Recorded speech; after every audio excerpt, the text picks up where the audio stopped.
बंधु माने प्रत्येक वर्ष ज्येष्ठ अमावास्या दिन सावित्री व्रत पड़ी थाए। एही व्रत को प्रत्येक ओडियाणी सधवा नारी माने बहुत खुशी रे पालन करिथांती। तेबे चलित वर्ष ज्येष्ठ अमावास्या 27 तारीख रे पड़ुची एवं सावित्री व्रत 26 तारीख रे पड़ुची। सावित्री व्रत एवं बट सावित्री गोटे दिन रे पालन करा जाए।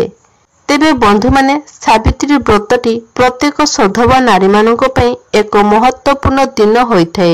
एही दिनटी को प्रत्येक सधवा नारी माने निजर स्वामींकर दीर्घायु कामना करी व्रत पालन करिथांती। तेणु एही दिनटी प्रत्येक सधवा नारी मानक पई बहुत गुरुत्वपूर्ण अटे। तेबे बंधु माने सधवा नारीर सबुठारु प्रधान जिनिस होउची शंखा एवं सिंदूर। तेबे आजिर एही भिडियो रे मु आपण माननकु कहिबी जे सावित्री व्रत दिन आपण सिंदूर डबारे केउ जिनिस रखिबा द्वारा आपण मानक स्वामी दीर्घायु होइथांती। एहा सहित प्रत्येक कार्य रे तांको सफलता मिली थाए। बंधु माने सिंदूर पिंधिबार किछि विशेष नियम रही थाए। आपण जदि एही नियम गुडिक मानि सिंदूर पिंधंती तो एहा द्वारा आपनकर स्वामी दीर्घायु हेबा सहित आपनकर स्वामी प्रत्येक कार्य रे सफलता मध्य होइथांती। किंतु आपण जदि सिंदूर पिंधिबार समय रे एपरि किछि भूल करंती तो आपनकर स्वामी दारिद्र्य मध्य होई जाइथांती। एहा सहित आपनकर स्वामींकर आयु मध्य कम होई जाइथाए। तो प्रत्येक सधवा नारी माने निजर स्वामी उद्देश्य रे सिंदूर पिंधि थांती। किंतु सिंदूर पिंधिबार सठिक नियम विषय रे समस्ते जानि न थांती। तो आजिर एही भिडियो रे आमे माने जानिबा जे सिंदूर पिंधिबार सठिक नियम कोन अटे एवं आपण सिंदूर डबारे केउ जिनिस रखिबा द्वारा आपनकर स्वामींकर मंगल होइथाए।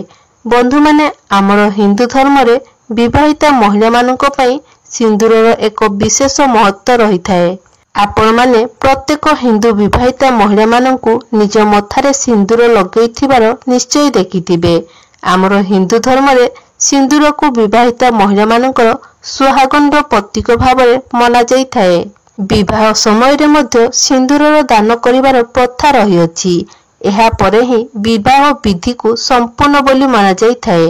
विवाह होई सारिला परे प्रत्येक महिला माननकु निज मथारे सिंदूर लगेइबार जरूरी अटे। तेबे बदलुथिबा एही आधुनिक जुगरे एही प्रथा को प्रत्येक नारी माने मानु नाहंती। केही केही मानुछंती तो केही केही एहाको कुसंस्कार भावी अणदेखा मध्य करि देइथांती। तेबे बंधु माने आपण माने आजिर जुगरे निश्चय देखिथिबे एपरि अनेक झियनकु जेउ माने हिंदू धर्मर होई मध्य बाप घर परे निज मथारे सिंदूर लगेई नथांती।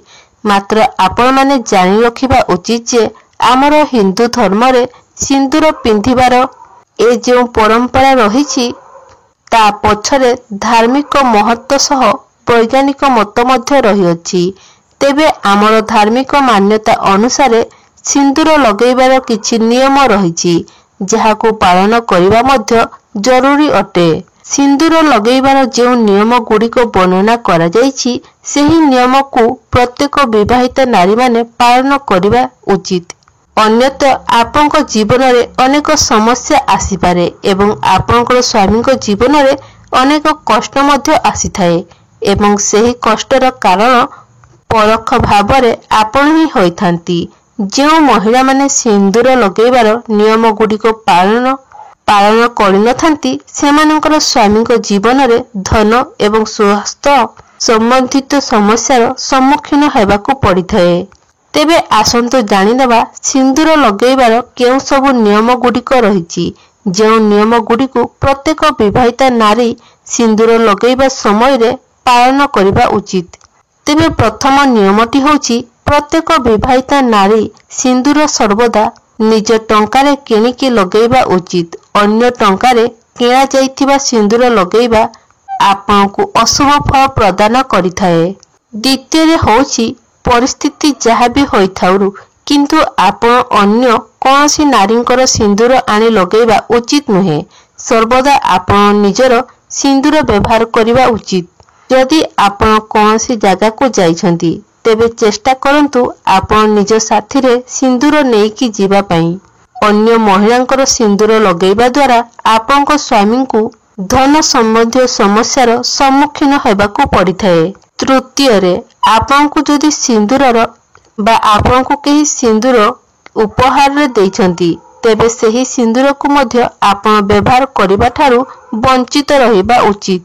କାରଣ ଶାସ୍ତ୍ର ଅନୁସାରେ ଉପହାରରେ ମିଳିଥିବା ସିନ୍ଦୁରର ଉପଯୋଗ କରିବାକୁ ଅଶୁଭ ବୋଲି ମନାଯାଇଥାଏ। ଚତୁର୍ଥରେ ହେଉଛି, ଆପଣ କେବେ ବି ନଗାଧାଇ ସିନ୍ଦୁର ଲଗାନ୍ତୁ ନାହିଁ ବା ସ୍ନାନ କରି ଆପଣ କେବେ ବି ସିନ୍ଦୁର ଲଗାଇବା ନାହିଁ। ସ୍ନାନ କରି ସାରିଲା ପରେ ହିଁ ନିଜ ମଥାରେ ସିନ୍ଦୁର ଲଗାନ୍ତୁ ଏବଂ ସିନ୍ଦୁର ଲଗାଇବା ସମୟରେ ଆପଣ ସର୍ବଦା ନିଜ ସ୍ୱାମୀଙ୍କର ଦୀର୍ଘାୟୁ ଏବଂ ସଫଳତା କାମନା କରି ନିଜ ମଥାରେ ସିନ୍ଦୁର ଲଗାଇବା ଆବଶ୍ୟକ। ଏହା ଫଳରେ ସେମାନଙ୍କୁ ଦୀର୍ଘାୟୁ ପ୍ରାପ୍ତ ହେବା ସହିତ ସେମାନଙ୍କ ଭାଗ୍ୟରେ ମଧ୍ୟ ଉନ୍ନତି ହୋଇଥାଏ। ଏହା ସହିତ ମଥାରେ ସିନ୍ଦୁର ଲଗାଇବା ସମୟରେ ଆପଣ ସର୍ବଦା ମନରେ ମା ପାର୍ବତୀଙ୍କୁ ସ୍ମରଣ କରିବା ଉଚିତ, କାରଣ ମା ପାର୍ବତୀ ଆପଣଙ୍କୁ ଅଖଣ୍ଡ ସୌଭାଗ୍ୟବତୀର ଆଶୀର୍ବାଦ ପ୍ରଦାନ କରିଥାନ୍ତି। ପଞ୍ଚମରେ ହେଉଛି, ଆପଣ ଋତୁସ୍ରାବ ସମୟରେ ଅର୍ଥାତ୍ ପିରିୟଡ଼ ସମୟରେ କେବେ ବି ସିନ୍ଦୁର ଲଗାନ୍ତୁ ନାହିଁ, କାରଣ ଏହି ସମୟରେ ସିନ୍ଦୁର ପିନ୍ଧିବା ଦ୍ୱାରା ସିନ୍ଦୁରର ଅପମାନ ହୋଇଥାଏ। ଷଷ୍ଠରେ ହେଉଛି, ଯଦି ହାତରୁ ସିନ୍ଦୁର ତଳେ ପଡ଼ିଯାଏ ତେବେ ଏହା ବହୁତ ଅଶୁଭ ବୋଲି ମନାଯାଇଥାଏ। ସେଥିପାଇଁ ଆପଣ ସର୍ବଦା ସିନ୍ଦୁରକୁ ଯତ୍ନର ସହିତ ରଖନ୍ତୁ ଏବଂ ଛୋଟ ପିଲାମାନଙ୍କ ଠାରୁ ଦୂରେ ରଖନ୍ତୁ ବା ସିନ୍ଦୁର ଡବାକୁ ଏପରି ଏକ ଜାଗାରେ ଲୁଚାଇକି ରଖନ୍ତୁ ଯେପରି ଛୋଟ ପିଲାମାନଙ୍କର ନଜର ସେଠାରେ ପଡ଼ିବ ନାହିଁ।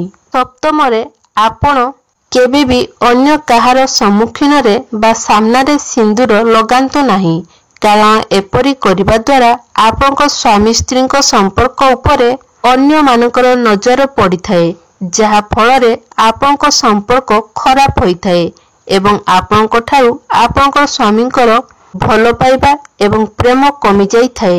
ତେଣୁ ଆପଣ ଯେତେବେଳେ ସିନ୍ଦୁର ଲଗାଉଛନ୍ତି ସେତେବେଳେ ମୁଣ୍ଡରେ ଓଢ଼ଣା ଦେଇ ମୁଣ୍ଡକୁ ଢାଙ୍କି ସିନ୍ଦୁର ଲଗାନ୍ତୁ। ଅଷ୍ଟମରେ, ଆପଣ ଯେଉଁ ସିନ୍ଦୁର ବ୍ୟବହାର କରୁଛନ୍ତି ସବୁବେଳେ ଶୁଖିଲା ସିନ୍ଦୁରର ବ୍ୟବହାର କରନ୍ତୁ। ଆଜିକାଲି ଯେଉଁ ଲିକ୍ୱିଡ୍ ସିନ୍ଦୁର ମିଳୁଛି ସେହି ଲିକ୍ୱିଡ୍ ସିନ୍ଦୁରର ବ୍ୟବହାର କରିବା ଉଚିତ ହୋଇନଥାଏ। ନରେ ହେଉଛି, ଯଦି ଭୁଲରେ ଆପଣଙ୍କ ହାତରୁ ସିନ୍ଦୁର ତଳେ ଖସି ପଡ଼ୁଛି ତେବେ ଆପଣ ସେହି ସିନ୍ଦୁରକୁ ସଙ୍ଗେ ସଙ୍ଗେ ଗୋଟିଏ ଜାଗାକୁ ଉଠାଇ ଦିଅନ୍ତୁ ଏବଂ ମା ପାର୍ବତୀଙ୍କ ଠାରୁ କ୍ଷମା ପ୍ରାର୍ଥନା କରି ସେହି ସିନ୍ଦୁରକୁ ନେଇ କୌଣସି ଏକ ଗଛ ମୂଳରେ ପୋତି ଦିଅନ୍ତୁ।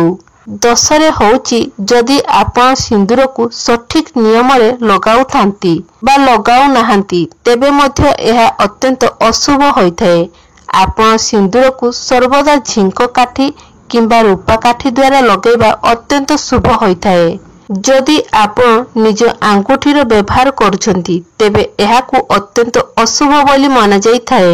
11ରେ ହେଉଛି, ଯେଉଁ ନାରୀମାନେ ନିଜର ସିନ୍ଦୁରକୁ ଚୁଟି ମଧ୍ୟରେ ଲୁଚାଇ ରଖିଥାନ୍ତି ସେମାନଙ୍କର ସ୍ୱାମୀଙ୍କର ମାନ ସମ୍ମାନ ଯଶ ମଧ୍ୟ ସେହିଭଳି ସମାଜରେ ଲୁଚି ଯାଇଥାଏ, ଅର୍ଥାତ୍ ସେମାନଙ୍କୁ ସମାଜରେ ପ୍ରତିଷ୍ଠା ମିଳିପାରିନଥାଏ। 12ରେ ହେଉଛି, ଆପଣ ଯେତେବେଳେ ବି ସିନ୍ଦୁର ଲଗାଉଛନ୍ତି ସବୁବେଳେ ନାକ ସିଧା ମଥାରେ ଲଗାଇବା ଉଚିତ। ଆପଣ ଯଦି ବଙ୍କା ମଥାରେ ସିନ୍ଦୁର ଲଗାନ୍ତି ତେବେ ମଧ୍ୟ ଏହା ଆପଣଙ୍କର ସ୍ୱାମୀଙ୍କ ପାଇଁ ଖରାପ ହୋଇଥାଏ। 13ରେ, ଆପଣ ସର୍ବଦା ନିଜର ସିନ୍ଦୁର ଡବାରେ ଗୋଟିଏ 1 ଟଙ୍କିଆ କଏନ୍ ରଖନ୍ତୁ। ଏହା ମଧ୍ୟ ଅତ୍ୟନ୍ତ ଶୁଭ ବୋଲି ମନାଯାଇଥାଏ। ଏପରି କରିବା ଦ୍ୱାରା ଆପଣଙ୍କୁ ମା ପାର୍ବତୀଙ୍କର ଆଶୀର୍ବାଦ ପ୍ରାପ୍ତ ହୋଇଥାଏ। ସେଥିପାଇଁ ଆପଣ ନିଜ ସିନ୍ଦୁର ଡବାରେ ଗୋଟିଏ ପଇସା ନିଶ୍ଚୟ ରଖନ୍ତୁ। 14ରେ ହେଉଛି, ଆପଣମାନେ ଜାଣିଥିବେ ଆମର ଆଜିକାଲି ଯେଉଁ ପାର୍ଟି ଫଙ୍କସନ୍ ହୋଇଥାଏ କିମ୍ବା ବାହାଘର ପୂର୍ବରୁ ଆମେ ଯେଉଁ ବିୟୁଟି ପାର୍ଲରକୁ ଯାଇଥାଉ ସେଠାରେ ଯେଉଁ ମହିଳା ଆମକୁ ସଜାଇ ଦେଇଥାନ୍ତି ସେ ଆମକୁ ସିନ୍ଦୁର ମଧ୍ୟ ଲଗାଇ ଦେଇଥାନ୍ତି। ମାତ୍ର ମନେ ରଖନ୍ତୁ, ଏପରି ଭୁଲ ଆପଣ କଦାପି କରିବେ ନାହିଁ। ଆପଣ ସବୁବେଳେ ନିଜର ମଥାରେ ନିଜେ ସିନ୍ଦୁର ଲଗାଇବା ଶୁଭ ହୋଇଥାଏ କିମ୍ବା ନିଜ ସ୍ୱାମୀଙ୍କ ହାତରୁ ଲଗାଇବା ମଧ୍ୟ ଏହା ଅଧିକ ଶୁଭ ହୋଇଥାଏ। ଯଦି ଆପଣ ସ୍ୱପ୍ନରେ ସିନ୍ଦୁର ଦେଖନ୍ତି, ଏହାକୁ ଅତ୍ୟନ୍ତ ଶୁଭ ବୋଲି ମନାଯାଇଥାଏ।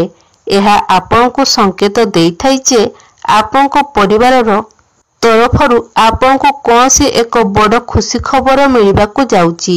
ଏମିତିକି ଯଦି ଆପଣଙ୍କ ଉପରକୁ କୌଣସି ବିପଦ ଆସିବାର ଥାଏ, ତେବେ ତାହା ମଧ୍ୟ ଟଳି ଯାଇଥାଏ।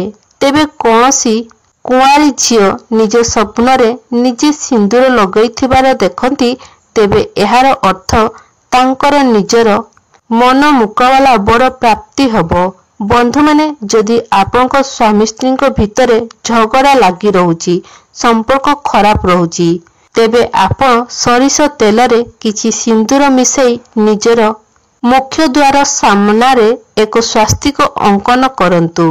ଏପରି କରିବା ଦ୍ୱାରା ଆପଣଙ୍କର ପ୍ରତି ଆପଣଙ୍କ ସ୍ୱାମୀଙ୍କର ଭଲ ପାଇବା ଏବଂ ପ୍ରେମରେ ବୃଦ୍ଧି ହୋଇଥାଏ ଏବଂ ଆପଣଙ୍କ ସମ୍ପର୍କ ଧୀରେ ଧୀରେ ସୁମଧୁର ମଧ୍ୟ ହୋଇଥାଏ। ତେବେ ବନ୍ଧୁମାନେ, ସିନ୍ଦୁର ଡବାରେ କିଛି ବିଶେଷ ବସ୍ତୁ ରଖିବାକୁ ଅତ୍ୟନ୍ତ ଶୁଭ ବୋଲି ମନାଯାଇଥାଏ, ଯେମିତିକି ଚାନ୍ଦିର କଏନ୍, ମା ପାର୍ବତୀଙ୍କର ସିନ୍ଦୁର ଏବଂ ଗୋମତୀ ଚକ୍ର। ଯଦି ଆପଣ ସିନ୍ଦୁର ଡବାରେ ଗୋଟିଏ ଚାନ୍ଦିର କଏନ୍ ରଖୁଛନ୍ତି, ତ ଆପଣଙ୍କୁ ମା ଲକ୍ଷ୍ମୀଙ୍କର ଏବଂ ମା ପାର୍ବତୀଙ୍କର କୃପା ମିଳିଥାଏ, ଯାହାଦ୍ୱାରା ଆପଣଙ୍କର ବୈବାହିକ ଜୀବନ ସୁଖମୟ ହୋଇଥାଏ। ଆପଣଙ୍କୁ ଅଖଣ୍ଡ ସୌଭାଗ୍ୟ ପ୍ରାପ୍ତିର ବରଦାନ ପ୍ରାପ୍ତି ହୋଇଥାଏ। ଦ୍ୱିତୀୟରେ, ଯଦି ଆପଣ ନିଜର ସିନ୍ଦୁର ଡବାରେ ମା ପାର୍ବତୀଙ୍କର ସିନ୍ଦୁର ରଖୁଛନ୍ତି, ଯାହା ମା ପାର୍ବତୀଙ୍କୁ ଅର୍ପଣ କରାଯାଇଥିବ, ସେହି ସିନ୍ଦୁରକୁ ଆପଣ ନିଜର ସିନ୍ଦୁର ଡବାରେ ରଖୁଛନ୍ତି, ତ ଏହାଦ୍ୱାରା ଆପଣଙ୍କର ସୌଭାଗ୍ୟରେ ବୃଦ୍ଧି ହୋଇଥାଏ। ଆପଣଙ୍କର ସ୍ୱାମୀ ଦୀର୍ଘାୟୁ ହୋଇଥାନ୍ତି। ତୃତୀୟରେ ହେଉଛି ଗୋମତୀ ଚକ୍ର। ଯଦି ଆପଣ ନିଜର ସିନ୍ଦୁର ଡବାରେ ଗୋମତୀ ଚକ୍ର ରଖିବା ଦ୍ୱାରା ସ୍ୱାମୀ ଦୀର୍ଘାୟୁ ହୋଇଥାନ୍ତି, ଗୃହରେ ଧନର ବୃଦ୍ଧି ହୋଇଥାଏ। ଏହା ସହିତ ସ୍ୱାମୀ ସ୍ତ୍ରୀଙ୍କ ମଧ୍ୟରେ ସୁସମ୍ପର୍କ ମଧ୍ୟ ରହିଥାଏ। ବନ୍ଧୁମାନେ, ଆପଣମାନେ ମନେ ରଖିବେ, ଆପଣ ସବୁବେଳେ ଶୁଖିଲା ସିନ୍ଦୁର, ଯାହାକି ଗୁଣ୍ଡ ସିନ୍ଦୁର ହୋଇଥାଏ, ତାକୁ ଲଗାଇବେ। ଆଜିକାଲି ଯେଉଁ ଲିକ୍ୱିଡ୍ ସିନ୍ଦୁର ଆସୁଛି, ତାକୁ ଲଗାଇବା ଶୁଭ ହୋଇନଥାଏ। ଏହା ସହିତ ଆପଣ ସିନ୍ଦୁରକୁ ସବୁବେଳେ ପିତ୍ତଳ, ସୁନା, ରୂପା କିମ୍ବା କାଠର ଫରୁଆରେ ରଖିବା ଶୁଭ ହୋଇଥାଏ ଏବଂ ସିନ୍ଦୁର ପିନ୍ଧିବାର ସବୁଠାରୁ ସର୍ବଶ୍ରେଷ୍ଠ ଏବଂ ଶୁଭ ସମୟ ହୋଇଥାଏ ସୂର୍ଯ୍ୟ ଉଦୟ ପରେ ବା ସୂର୍ଯ୍ୟ ଉଦୟ ହେବା ପରେ ଏବଂ ସୂର୍ଯ୍ୟ ଅସ୍ତ ପୂର୍ବରୁ। ଆପଣ ସୂର୍ଯ୍ୟ ଉଦୟ ହୋଇନଥିବା ଆଗରୁ ସିନ୍ଦୁର ଲଗାଇବା ଉଚିତ ନୁହେଁ କିମ୍ବା ସୂର୍ଯ୍ୟ ଅସ୍ତ ହେବା ପରେ ସିନ୍ଦୁର ଲଗାଇବା ମଧ୍ୟ ଉଚିତ ହୋଇନଥାଏ। ତେବେ ବନ୍ଧୁ